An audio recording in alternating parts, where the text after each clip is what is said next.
I had a very interesting interaction on TikTok with a medical doctor in New York. So I'm going to talk about that and the comments that were posted on his TikTok video about me. But I jumped into this conversation and into this quagmire, just like I did years ago regarding vegans. And I would jump in and then pull out and try to figure out like what just happened. Who are these people? Why are they saying the things they're saying?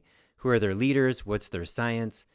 And now I'm doing that with this information regarding the recent measles outbreak and autism and stuff like that.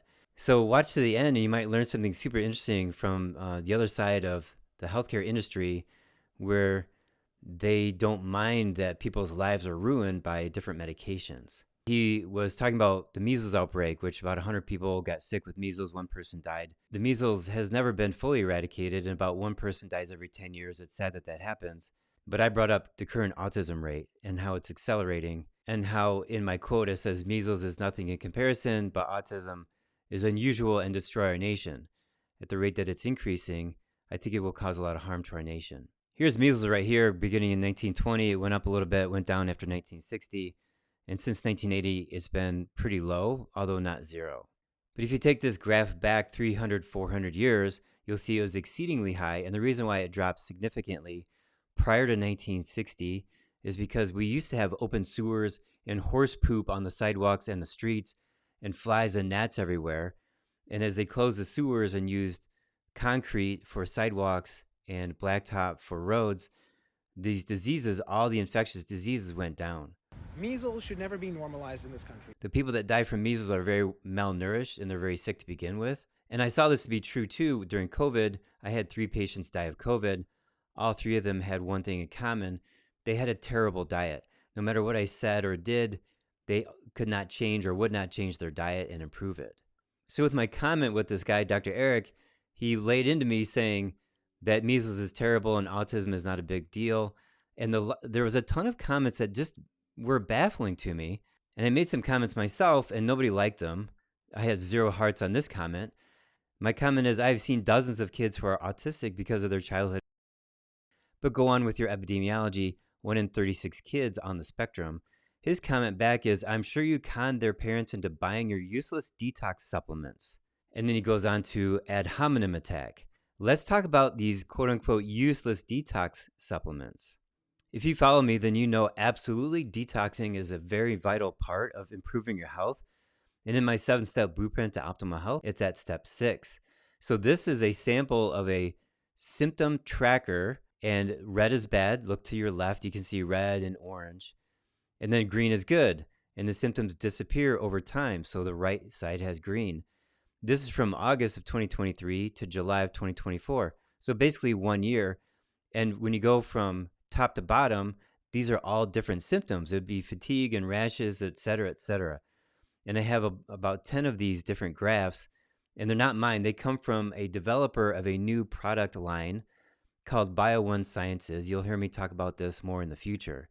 So with this particular patient, you can see that they were ill. They had these reds and yellows to the left, and over 1 year, most of them were green. That's detoxing. So this medical doctor, Eric, thinks that detoxing is a scam. Look at this patient all the way to the left, February of 2023, lots of red and yellow. And then October of 2024, more green. So this person got better. And you can just see the trend. Left has yellow and red, and then the right has green. So this is August of 2023 on the left, and then August of 2024. So this is 1 year of detoxing. And there are, 25, 30 symptoms here, and they all got better because of detoxing.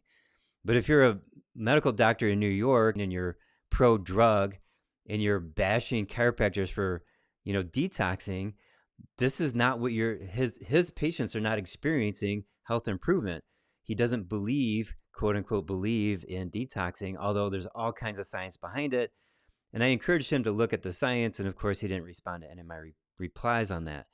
Here's another patient from March of 2021 to May of 2023, mostly red on the left and then mostly green on the right.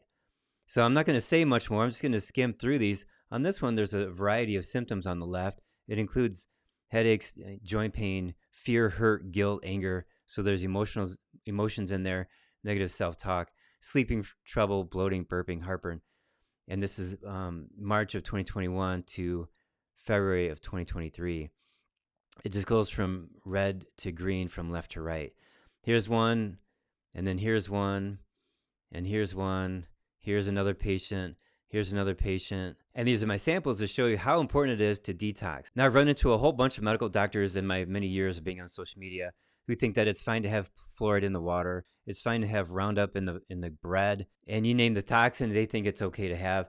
And other doctors say, well, you don't need a detox. You just go for a walk or eat a bowl of fruit. And as long as you have 2 kidneys, a liver, and some lungs, your body will detoxify on its own. So here's an example. This guy down here says, Dr. John, I'm just going to read it to you. There's a little typo in there, but it says, hi, the lungs, kidneys, and liver detox you all you need. You're welcome.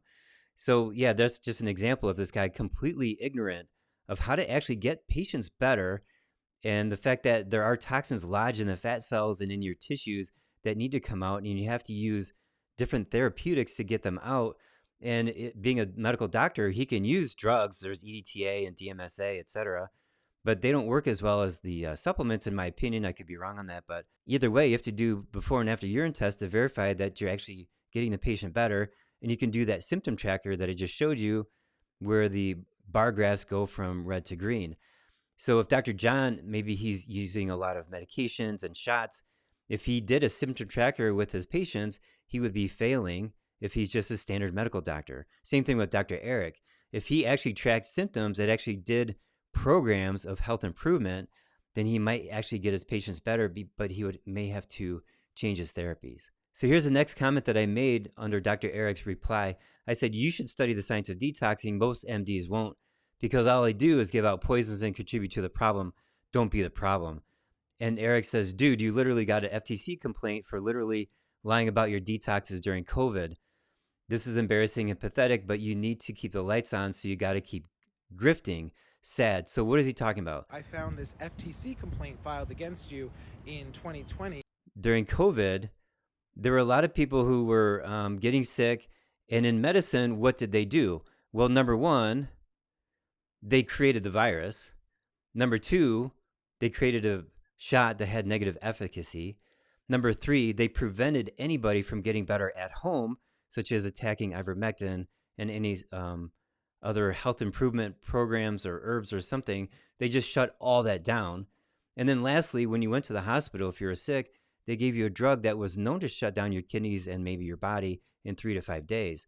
So as a witness to all this, I was desperately trying to help people, whereas in medicine, they caused the problem and their solutions weren't good enough.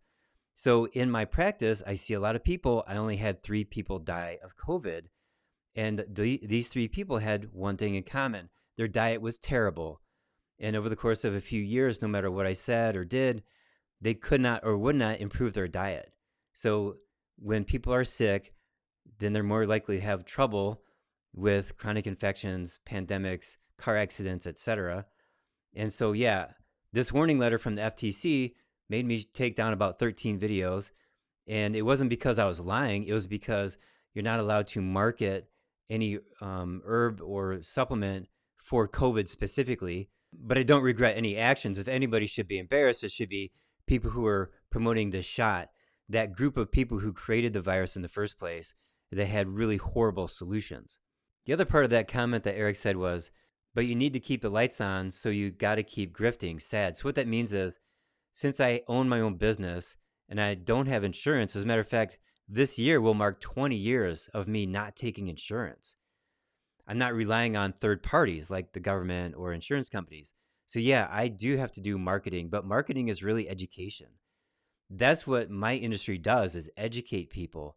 There's no like buy now, save later, or buy one, get one free, or one weird trick to lose 40 pounds. Like none of that, that's grifting right there. But when I give people like real good information that's true, then that's education. And that's what I've been doing now for many, many years. So whereas he doesn't have to do any marketing because his industry forces money out of your pocket through the government and through health insurance. So he can spend his whole career, never get anybody well, and he still gets paid really, really well. So I'm very proud to be in the free market. I'm very proud to not have any insurance for the last 20 years. And I have the largest non-insurance nutrition practice in the whole country. And if I was not getting patients well, I wouldn't have a business at all. Nobody would come and see me. Everybody already has insurance. Vaccines do not cause autism. Period. Hard stop. End of story. So here's another comment that I made. DoctorsInScience.com made retrospective clinical trial that shows these cause autism. And his reply was, don't you have more useless detoxes to sell? So he lost that argument because he's refusing to go to DoctorsInScience.com and look at this retrospective clinical trial. As a matter of fact, there are 5 studies at DoctorsInScience.com, and actually they're kind of new. And one of them is 2 years old, another one is 3 years old. One of them is a clinical trial, others are epidemiology. But the difference between these studies and other studies is that other studies will pick one shot and test that in the population versus all the shots put together according to the schedule. And I'm saying these things hoping that YouTube doesn't take this down. We have a new Secretary of Health and Human Services discussing these subjects. So hopefully YouTube will update their community guidelines, because the science and the conversations are changing. And that's why I'm bringing these up. Now with this graphic, you can see orange are people that got shots and green is people who never got shots for any reason ever in their life. And we know who they are. There's about 0.26% of the population have never gotten shots. And with these 0.26% of the population that never got the shot, 0% of them have heart disease. 0% have ever had arthritis or cancer. And in this graphic right here, you can see what I'm circling right here. I don't even want to say it. You can just read it.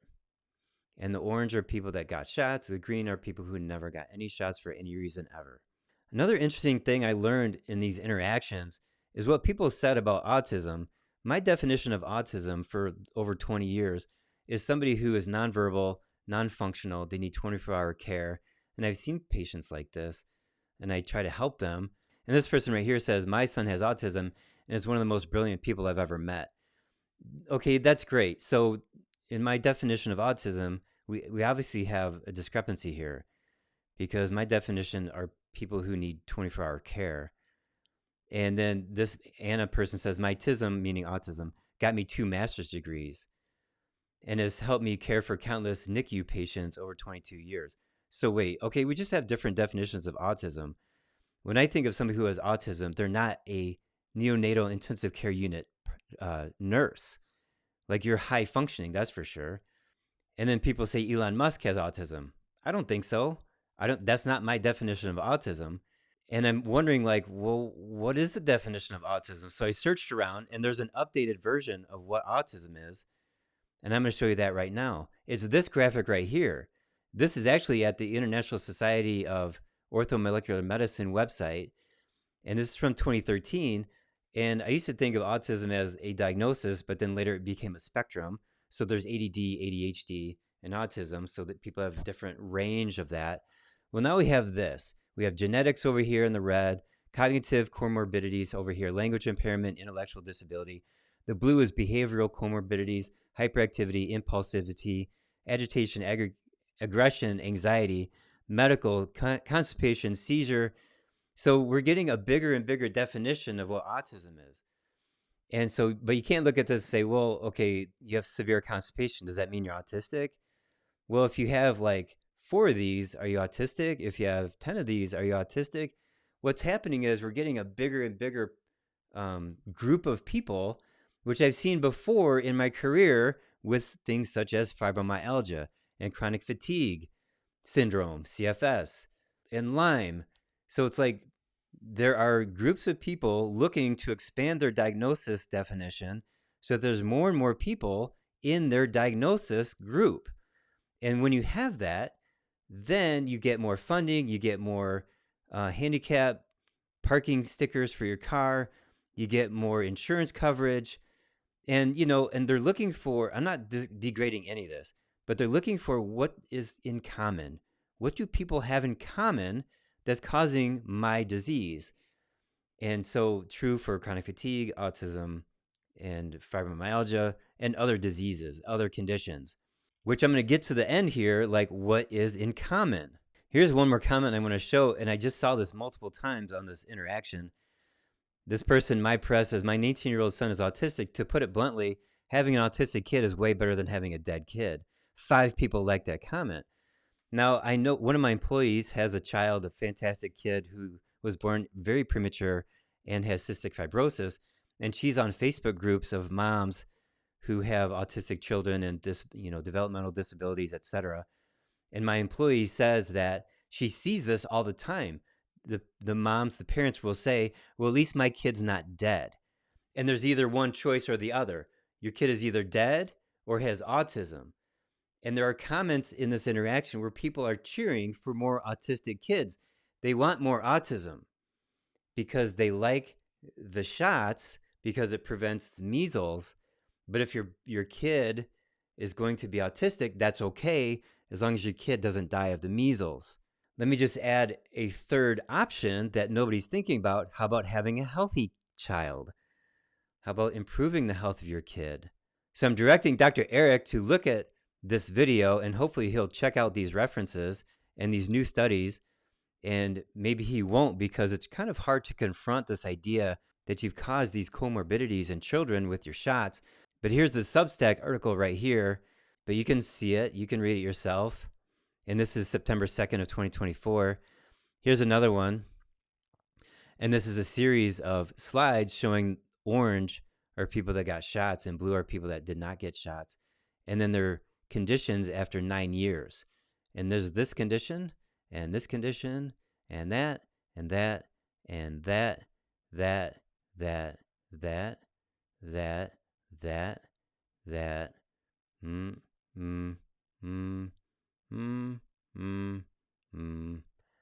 And here's this video. Just go on Rumble and search this. This is only a 6.5 minute video, and it goes over 5 studies showing the things that doctors don't want you to know. And here's another website about a control group where they look at people who have never had shots ever in their life and how their health is compared to other people. So we can go back and forth and show each other studies and call each other names. He actually calls me an ableist. Dr. Eric calls me an ableist. And autism is not destroying our nation. What a terrible, ableist, disgusting thing to say. I didn't know what that word meant. And I thought, well, I'm an able person. I help other people become more able. So yeah, I'm an ableist. But then I realized, well, he's being a little prick. So maybe it's a bad word. So I looked it up, and sure enough, it means somebody who is very able, who hates people with disabilities. He called me that. That's another ad hominem attack, just like I called him a little prick. But the point is, these are just words. And if you think you're a good doctor, you can test yourself with this new test called MVX Plus. And you can acquire this test through LabCorp. I order it from professionalcoop.com. So what is MVX? It's a very simple blood test, and it was tested by the NIH on 23,500 people. It is the best way to determine if you're going to live the next 5 years. If you have a high score of 100, then the chances of you living 5 years is very low. If your score is very low, like at 5, then your chance of living is excellent. It also gives you a path or a direction to improve your health. MVX is 6 factors. These 6 factors are broken down into B1 deficiency, toxicity, inflammation, and infection. And these are the main causes of chronic disease, which sets you up for cancer, diabetes, heart attacks, fibromyalgia, autoimmune diseases, etc., etc. You can use MVX as a report card as a doctor to see how good you're doing, or on your patients to see if they're doing good work at home and doing the right lifestyle choices. And if you know how to detox people, that's the best way to lower MVX. You can run this on your patients, you can run this on yourself. And over the course of a few months, you should be able to lower the score. And you want it to be very low. So when I first had this test run on me at the beginning of January 2025, my score was 55. 4 weeks later, my score was 31 right there. And based on that, I dropped my chance of dying in the next 5 years by 17% down to only 3%. And if you don't lower MVX Plus, what the hell are you doing? If you're caring for patients' health, this is the only test to run to see if you as a doctor are doing the right things. This test has already been clinically trialed where they had a bunch of older gentlemen running on a treadmill, and their blood glucose went down, their insulin resistance went down, but it did not lower MVX. And I know that exercise would not do this because I figured out how to fix MVX throughout my whole 30-year career. I actually knew how to reduce MVX 5 years ago, and this test was just released 2 months ago. So my 7-step blueprint to optimal health lines up with these 6 factors of MVX one for one. And they've also run MVX before and afters on people taking statin drugs to lower their cholesterol. And guess what? It did not lower MVX. Drugs will not lower MVX. Shots will not lower MVX. Exercise will not lower MVX. You actually have to change the physiology and the biochemistry of the body for the better. So if you think you're a great doctor, put yourself to the test and record on video and publish it on TikTok or YouTube or whatever. Show your patients how good you are as a doctor and use this test. This is your grade card. It's your report card. And prove to you and prove to your patients and prove to the insurance companies that give you your income.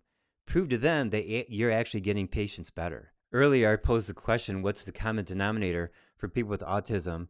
And the truth is, people with any chronic disease, and it's the need to clean the body out of toxins and parasites. And in my 30-year career, I created the 7-step blueprint to optimal health. At the beginning, you have diet, and then you prepare the body for cleansing. And then with steps 4, 5, 6, and 7, you're doing the cleansing. And then step 8 is optimization, where you're adding in more nutrients. So I actually have a child who is a patient.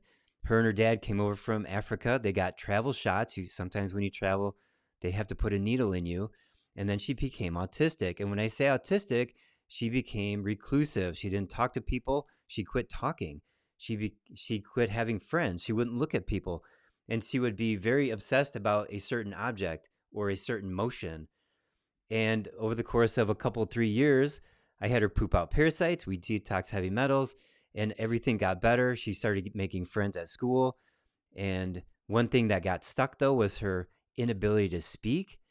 And then last year, I put her on high doses of vitamin B1, and sure enough, now she's speaking full sentences. So in her case, her shots caused her autism, and her dad brought her to see me, and now her autism is reversed. And I've seen this happen in my office, my patients and my other doctors that work for me, other cases of autism being reversed because we're doing these 7 steps right here. If you want, you can go to my website, front page of my website, the nhcaa.com. You can download this for free. Just right click on it and just download it. So there's my update on an adventure that I got on social media. And I did this with vegans a number of years ago for about 3 years. And I would go into vegan communities and make some comments and just watch the hate and the attacks and, even death threats come at me. And I would pull back and figure out, like, what the heck just happened? Who are they? Why are they saying these things? So I got to find their studies. I got to know their leaders. And then I was able to combat every single argument that they had that they thought was, that made them right. And now I'm doing this with traditional doctors. Now that I have MVX Plus, and now that you have it, and it really verifies my whole career, it validates my 7-step blueprint to optimal health. Why is it that MDs constantly push the drugs all the time?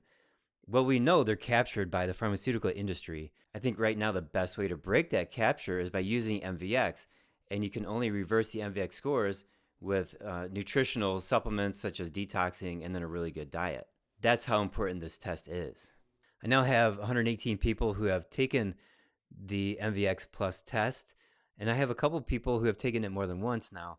So we get to see what happens when you do a before and after over the course of, let's say, 4 weeks, and the changes that you did with your lifestyle. So I hope you enjoyed this information, and I'll be talking more about MVX Plus and how awesome it is.